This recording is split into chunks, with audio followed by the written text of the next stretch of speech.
Доброго времени суток, дорогие телезрители! В эфире НВК Саха, программа «Про авто 14». Мы обсуждаем темы и поднимаем вопросы, которые касаются безопасности дорожного движения. В студии работает Руслан Ачиров. В течение следующих 25 минут вас ждет много интересной и полезной информации. Итак, смотрите в сегодняшнем выпуске. Статистика происшествий. Что случилось на дорогах республики за последнюю неделю? Что входит в новый национальный проект «Инфраструктура для жизни»? Дети-водители. С какого возраста можно получить водительские права? Какие бывают ДТП и каковы основные причины их возникновения? Повторение – мать учения. Правила дорожного движения в нашей студии проверит консультант по страхованию Анисия Степанова. А в начале выпуска предлагаем вашему вниманию обзор происшествий на дорогах нашего региона. На автомобильных дорогах республики с 19 по 25 мая зарегистрировано 22 дорожно-транспортных происшествия, где травмировано 22 человека, погибших двое.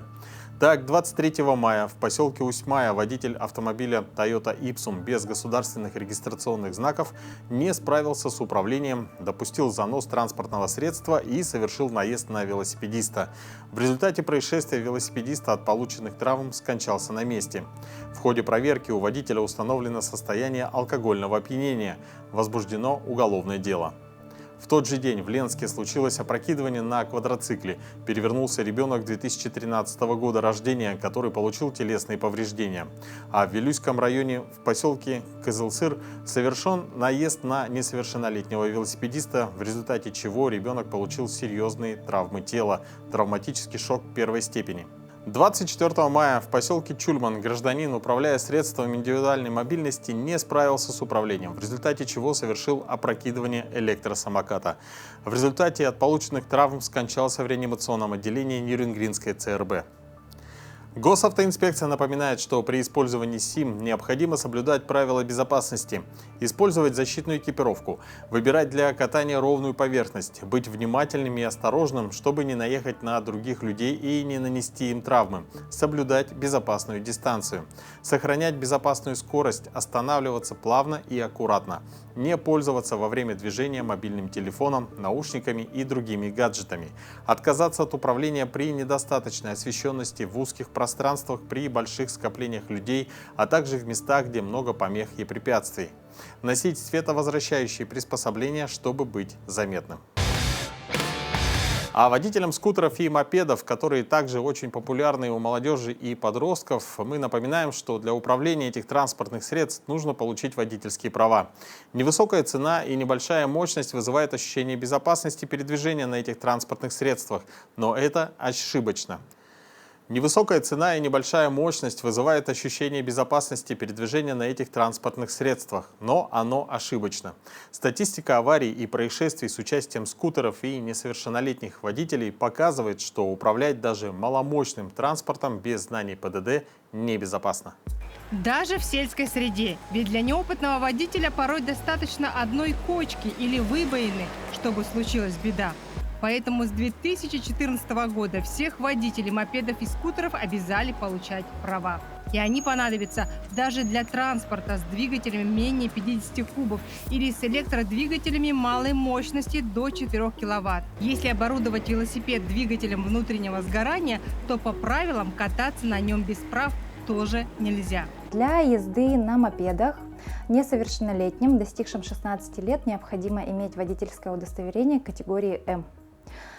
Если же это уже более такое мощное транспортное средство, которое имеет рабочий объем двигателя до 125 кубов, то это уже категория А1. Тоже возможно получить 16 лет.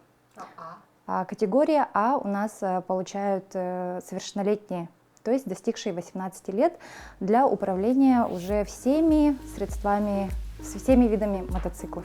Покорить даму сердца или подвести приятеля на скутере получится не у всех. Согласно пункту 22.2 ПДД, перевозить пассажиров разрешено водителям, владеющим правами минимум 2 года.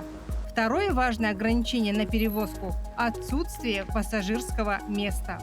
А для детей младше 7 лет оно еще и должно быть специально оборудовано. И для транспортировки грузов мопед не самый подходящий способ. Водителям мопедов запрещается возить груз, который выступает больше, чем за 0,5 метров за ширину и длину габаритов данного средства и который мешает управлению. Если на дороге несовершеннолетний водитель младше 16 лет встретит сотрудника ДПС, то штраф составит 800 рублей. И есть более серьезные штрафы, например, за вождение в алкогольном опьянении. Тут штраф уже будет составлять 45 тысяч рублей. За езду без соответствующей категории штраф будет от 5 до 15 тысяч рублей. Также имеется штраф за передачу управления транспортным средством лицу с заведомо отсутствующим правом управления. Тут штраф уже будет 30 тысяч рублей. Итак, приобрести права категории М и А1 можно, как было уже сказано, 16 лет, а вот сдать на категорию А только в совершеннолетнем возрасте. Схема стандартная. Курсы в автошколе и сдача экзамена, медицинское освидетельствование, прохождение экзамена в ГАИ. С января 2025 года в России началась реализация новых национальных проектов, в том числе и проекта «Инфраструктура для жизни», в рамках которого определено 12 федеральных программ, из которых в 6 содержится заметная транспортная составляющая.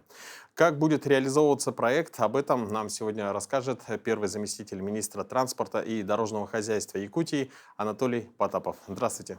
Здравствуйте. Анатолий Константинович, какая основная задача стоит перед Министерством транспорта Якутии по реализации нацпроекта «Инфраструктура для жизни»?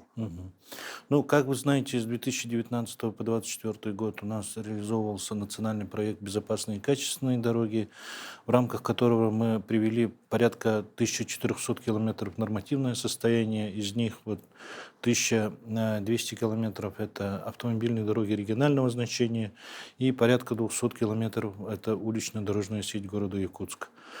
С началом 2025 года по указу президента Российской Федерации у нас реализуется новый национальный проект.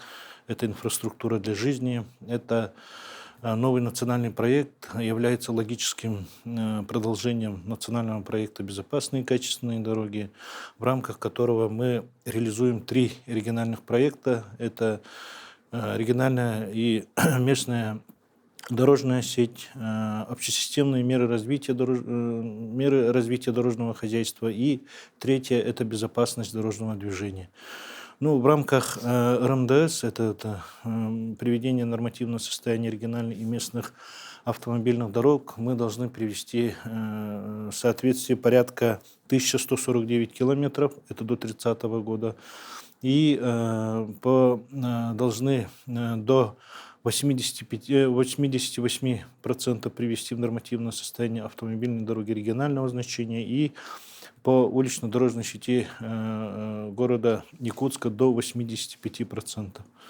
Также по национальному проекту у нас планы 2025 года. По планам 2025 года у нас на сегодняшний день является порядка 140 километров должны привести в нормативное состояние. В том числе это по 20 объектам автомобильных дорог регионального значения и по 9 объектам улично-дорожной сети города Якутска. На сегодняшний день все контракты подписаны. На сегодняшний день строительный сезон начался. Все инертные материалы мы до времени весеннего ограничения мы завезли по основным объектам. То, что касается автомобильных дорог регионального значения, это мы приведем нормативное состояние в этом году порядка 35 километров. Это автодороги УМНОС в Ленском, Хангаласском районе и также Алекминском районе. И также по автодороге НАМ порядка 25 километров. И также по поручению главы республики продолжаем асфальтирование автодороги АМГА. Мы должны в этом году завершить не менее 15 километров асфальтирования данного участка. Также есть у нас один из приоритетов является это автодорога Мухтуя в Ленском районе, где у нас очень большой поток большегрузных автотранспортных средств. Это Алроса, Газпром, Транснефть, РНГ, те компании, которые на сегодняшний день перевозят крупногабаритные и тяжеловесные груза. Мы на этом участке В этом году должны привести нормативное состояние порядка 10 километров и также установку автоматического поста высокогабаритного контроля на автодороге Мухтуя. Это в целях сохранности автомобильных дорог регионального значения.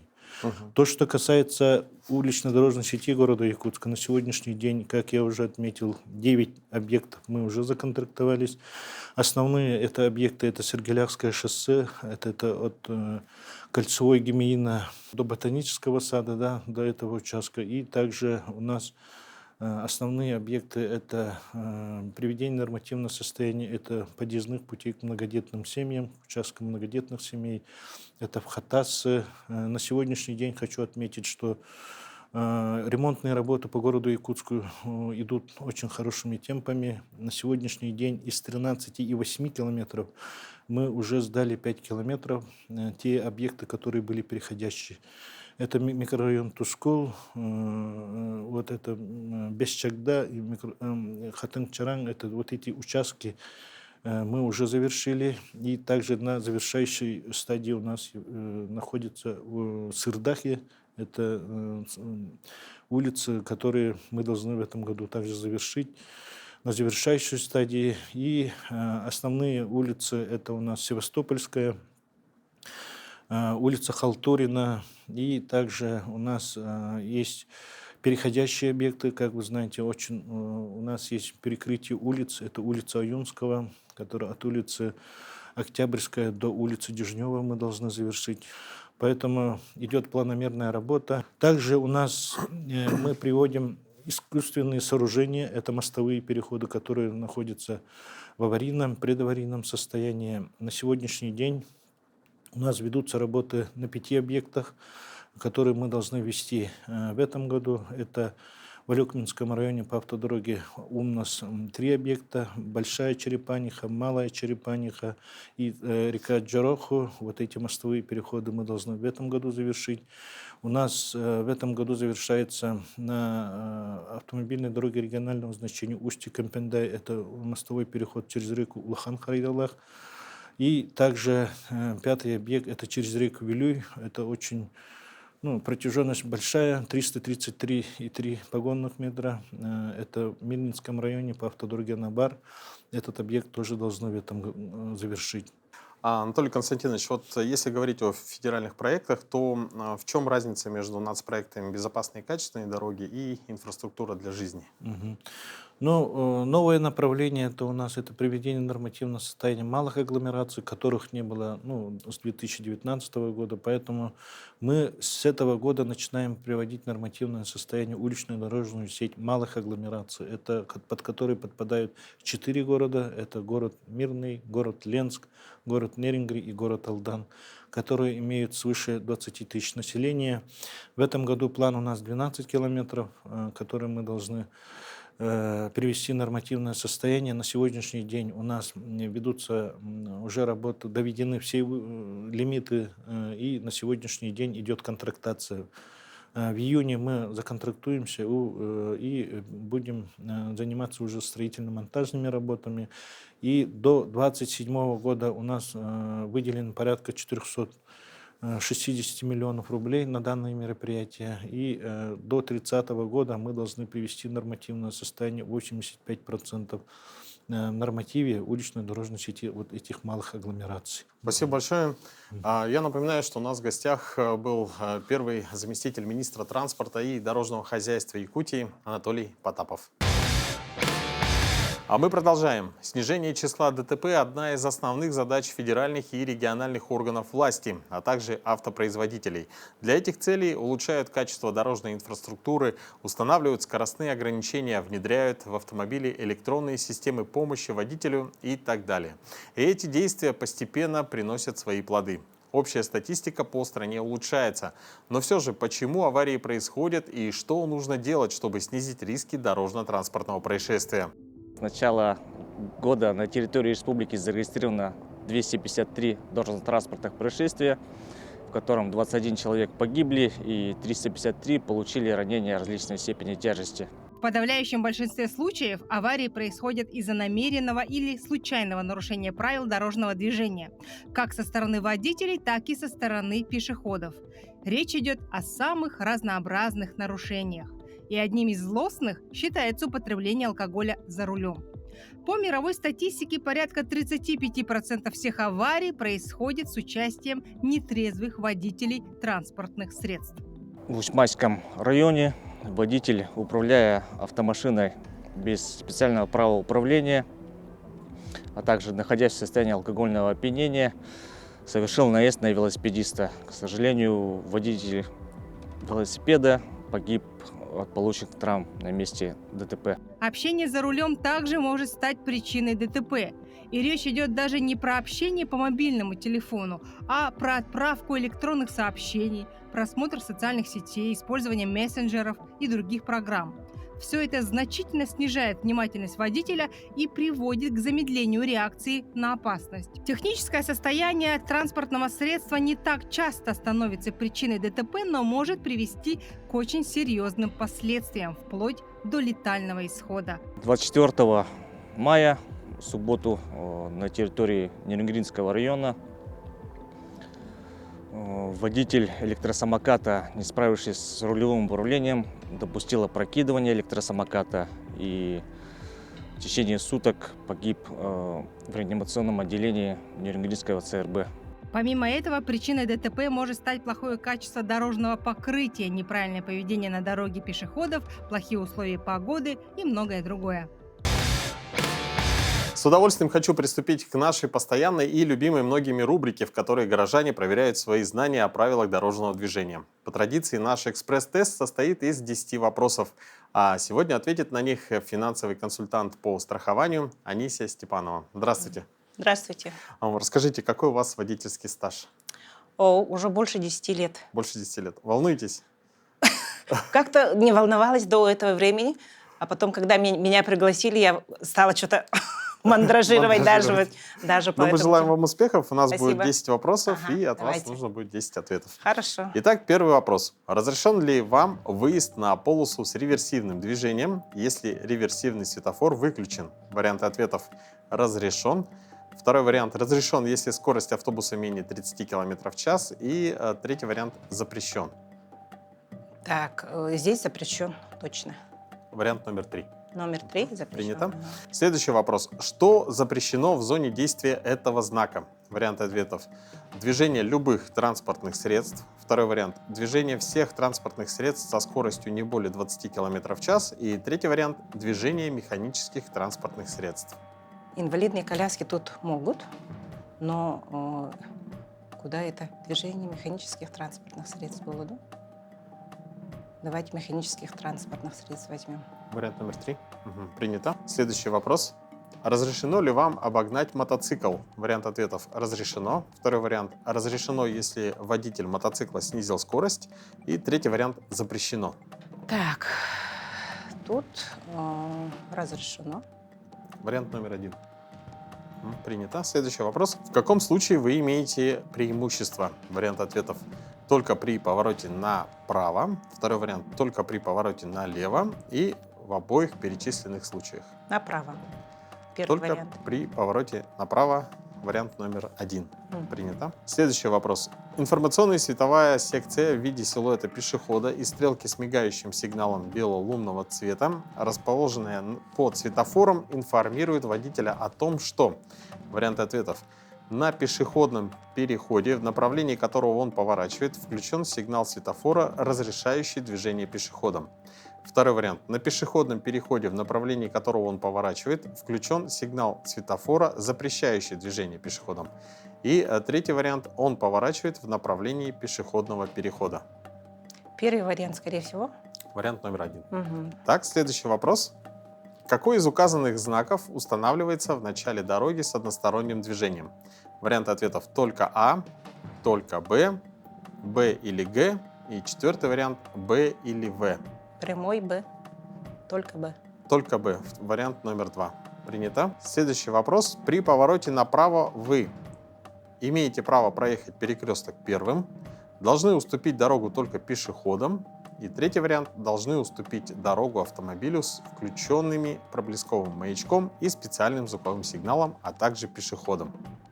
Ну, этот С момента обучения даже с проблесковым маячком это обязательно Вариант пропустить номер их 3. 3. Принято. Следующий вопрос. Выезжая с грунтовой дороги на перекресток, вы попадаете. Вариант ответов: на главную дорогу. Второй вариант: на равнозначную дорогу, поскольку отсутствуют знаки приоритета. И третий вариант: на равнозначную дорогу, поскольку проезжая часть имеет твердое покрытие перед перекрестком. На главную дорогу. Вариант номер 1. Принято. Следующий вопрос. Кто из водителей нарушил правила стоянки? Вариант ответов: оба. Второй вариант: только водитель автомобиля. Третий вариант: только водитель мотоцикла. И четвертый вариант: никто не нарушил. Водитель автомобиля стоит на тротуаре.